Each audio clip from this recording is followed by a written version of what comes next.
Assalamualaikum warahmatullahi wabarakatuh.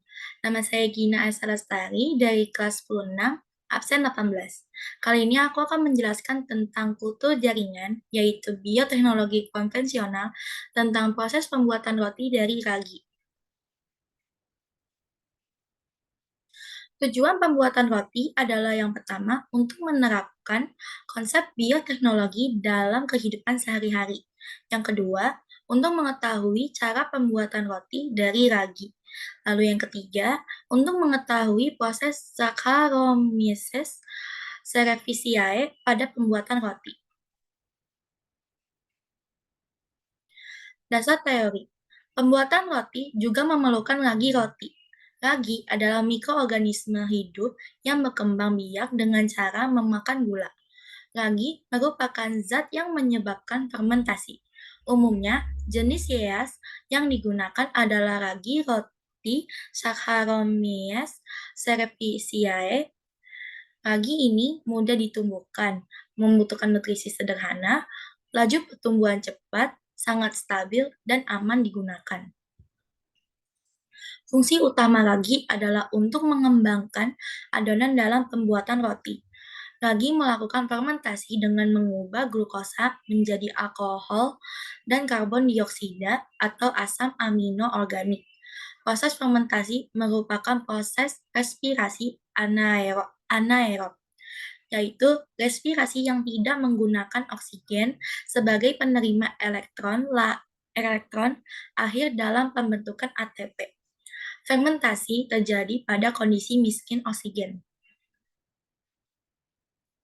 Alat dan bahan alat yang pertama adalah timbangan, yang kedua baskom, ketiga oven, keempat loyang, kelima kuas kue, 6 kemasan atau bungkus roti, yang ketujuh ada pengaduk, kedelapan ada kain, yang kesembilan parutan, 10 mangkok, dan 11 sendok.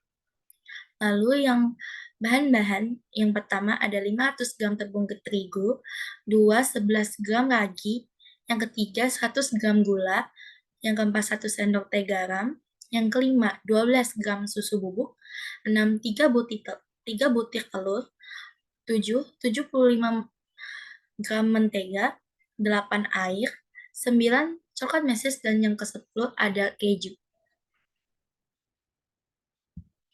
Sekarang kita lanjut ke bagian langkah-langkah. Yang pertama, masukkan tepung terigu, gula, garam, susu bubuk, dan ragi ke dalam wadah. Yang kedua, mengaduk bahan-bahan hingga tercampur rata. Yang ketiga, masukkan 2 butir telur dan mentega ke dalam adonan. Lalu yang keempat, ada tambahkan air secara perlahan, sesuaikan agar tidak terlalu keras namun tidak terlalu lembek. Yang kelima, ulenin adonan hingga kurang lebih selama 15 menit. 6. Letakkan adonan ke wadah lalu tutup dengan kain basah.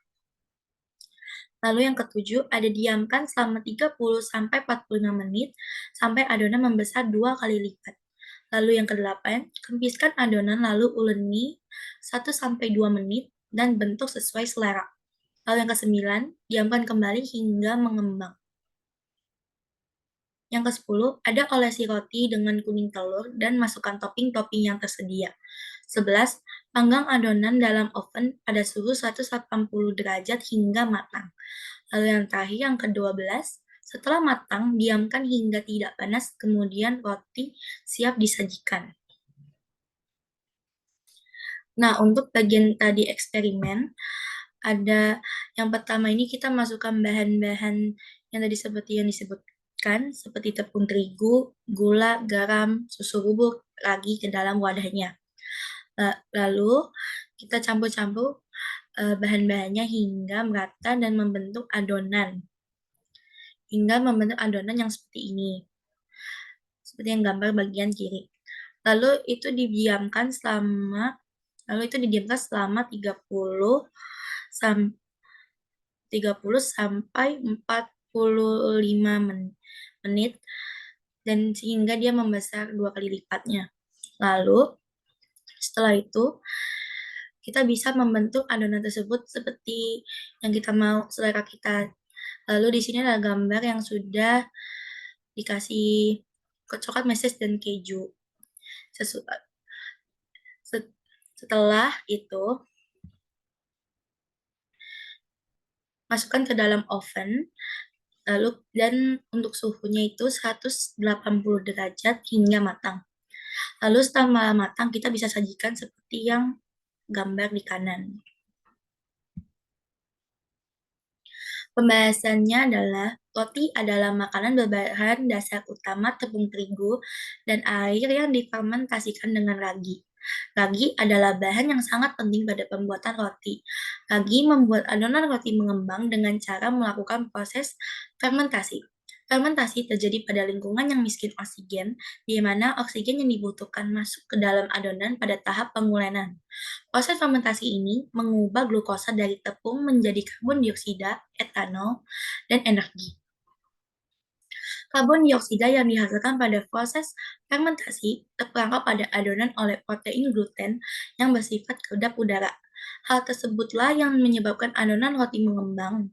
Selain karbon dioksida, produk lain dari proses fermentasi adalah etanol atau alkohol. Keberadaan alkohol dapat dibuktikan dari bau alkohol yang tercium pada proses fermentasi. Alkohol seharusnya menguap dalam proses pemanggangan sehingga roti yang dihasilkan tidak memiliki bau alkohol. Jika roti masih berbau alkohol, maka kemungkinan disebabkan oleh pemanggangan yang tidak tepat, baik dari segi waktu maupun suhu pemanggangan. Kesimpulannya, berdasarkan percobaan yang dilakukan maka dapat disimpulkan bahwa roti merupakan salah satu penerapan konsep bioteknologi di bidang pangan. Roti dibuat dengan bantuan jamur ragi atau yeast yang melakukan fermentasi alkohol. Fermentasi yang terjadi mengubah glukosa menjadi alkohol dan karbon dioksida. Karbon dioksida membuat roti mengembang, sedangkan alkohol memberikan rasa dan aroma pada roti. Sekian pembahasan dari saya. Mohon maaf bila ada salah kata. Wassalamualaikum warahmatullahi wabarakatuh. Terima kasih sudah menonton.